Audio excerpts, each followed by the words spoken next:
பிறந்த இடம் சொல்லுங்கம்மா. 29/3/2008. 29 3 2008. 2008.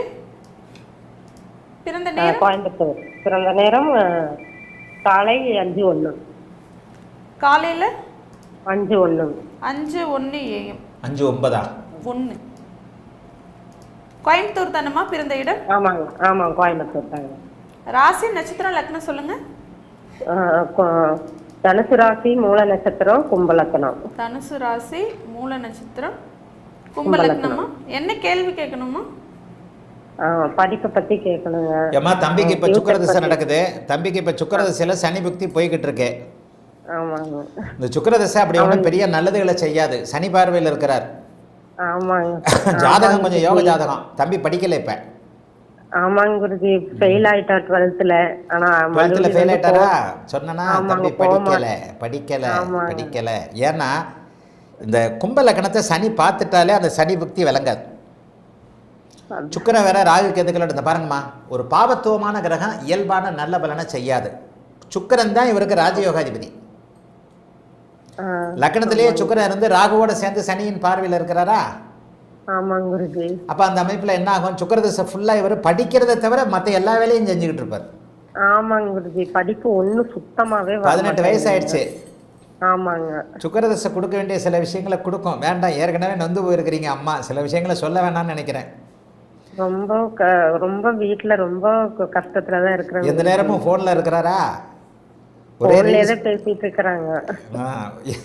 எந்த நேரமும் ஃபோனில் இருப்பார். எந்த நேரமும் ஆக்டிவிட்டிஸ் எல்லாம் வேறு இதில் அமைப்புகள் இருக்குது. ஆனால் ஒன்று சொல்லுவேன், இந்த பையன் ஜாதகம் யோக ஜாதகம். எல்லா கிரகங்களும் சூரியனை தவிர எல்லா கிரகங்களும் சுபத்துவமாக இருக்குது. சூரியன் கூட குருவோட வீட்டில் தான் இருக்கிறார். குருஜி, அவனுக்கு இந்த படிப்பு சுத்தமா வர மாட்டேங்குது. என்ன ஃபியூச்சர் எப்படி இருக்கு, எப்படி மிஷனரிஸ் சம்பந்தப்பட்ட விஷயங்கள், சில விஷயங்கள்ல அவர் நல்லாதாமா இருப்பார். சந்திரன் நல்லா இருக்கிறாரு, செவ்வாய், கிரகங்கள் சுபத்துவமாக இருந்தால் அம்மா படித்தவன் எல்லாம் வந்து பெரிய ஆள் கிடையாதுமா. நிஜமாக சொல்கிறேன், பில்கேட்ஸை 10வது படிக்காதவர். படித்தவன்லாம் எடுத்தவொடனே சொல்லிட்டேன் உங்களுக்கு இவருக்கு படிப்பு வராதுன்ட்டு. நான் படிப்பு வராது நான் சொன்னதுக்கு அப்புறம் தான் நீங்கள் ஃபெயிலாக போயிட்டான் +2ல நீங்கள். ஆமாங்க குருஜி, ஆனா அவனுக்கு ஒரு நார்மலா போடுற ஒரு கணக்கும் கூட கொஞ்சம் அதிகமா வர்றதில்லைங்க குருஜி, அதுதான் பயமா இருக்குது. புதன் ராகு சேர்க்க, புதன் சுக்கிரன் ராகு சனி, இந்த அமைப்புகளில் யோகாதிபதிகள் 3 ராகுவோடு சேர்ந்து யோகாதிபதிகள் 2. சனியை தவிர மற்றவங்களாம் நல்லா இருக்கிறாங்க. சனி திசை வரல, சுக்கிர திசை. இந்நேரம் சனி திசை வந்தால் அவங்க புள்ள படிப்பில் நல்லா தான் இருக்கும். சரி, இந்த அமைப்பில் என்னம்மா, இவர் வந்து வாழ்க்கையில் கெட்டு போக மாட்டார் குருஜி. வந்து விவசாயம், ஆடு மாடு இந்த மாதிரி ஒரு இதே இன்ட்ரெஸ்ட் அதிகமா இதாக இருக்கும். ஆடு மாடு நிறைய ஆட்டு பண்ண வைக்க சொல்லுங்க. ஆடு மாடுல ரொம்ப பெரிய அளவுல இன்ட்ரெஸ்டா வருவாரு. மாட்டுக்கு தண்ணி வைக்கிறது, கண்ணுக்கு தண்ணி வைக்கிறது, அதெல்லாம் பண்ணிட்டு தான் இருக்கிறாங்க குருஜி. காலையில சாயந்தரம் 2 நேரம் அவனே தான் போய். நான் வந்து ஒண்ணு மட்டும் சொல்றேம்மா, தயவு செய்து நான் தப்பா எடுத்துக்கிறத நான் எடுத்துக்காதீங்க. படிச்சவன் எல்லாம் முன்னேறினவன் கிடையாது, படிக்காதவன் எல்லாம் கீழே போனவன் கிடையாது. இந்த பையன் வாழ்க்கையில நல்லா இருப்பான்.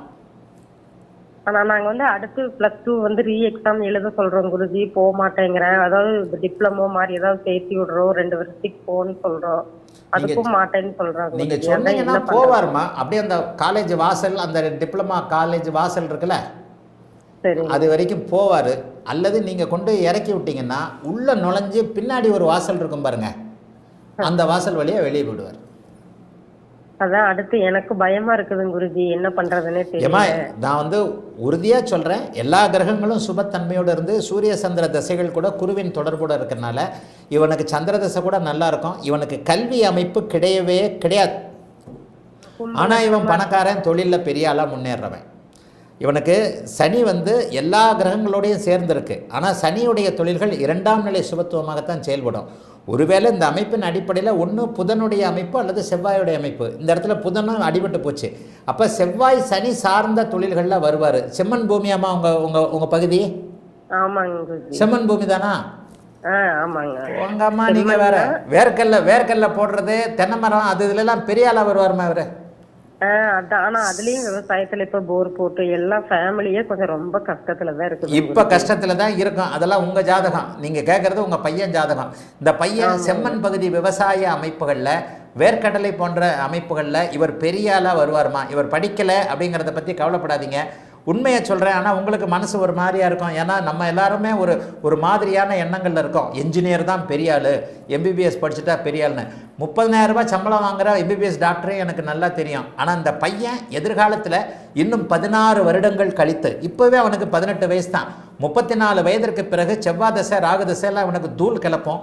குறிப்பாக 43 வயதுகளில் வரக்கூடிய ராகு இந்த ஜாதகத்தின் யோகர்கள் மூவரோடும் தொடர்பு கொண்டிருக்கின்ற காரணத்தினால் இவர் செம்மண் பூமி விவசாயம் சார்ந்த தொழில்கள், ஆடு மாடு போன்ற அமைப்புகளில் இவர் பெரிய ஆளாக நல்ல ஆளாக வருவார்மா. இதுதான் உண்மை. ஒரு நாள் என்ன நினைப்பீங்க உங்கள் பிள்ளை நல்லா இருக்கும்போது. ஆனால் இவர் படிக்க மாட்டார். வாழ்த்துக்கள், நல்லா இருப்பீங்க. அழைத்ததற்கு நன்றி அம்மா. வணக்கம் குருஜி நேரம்.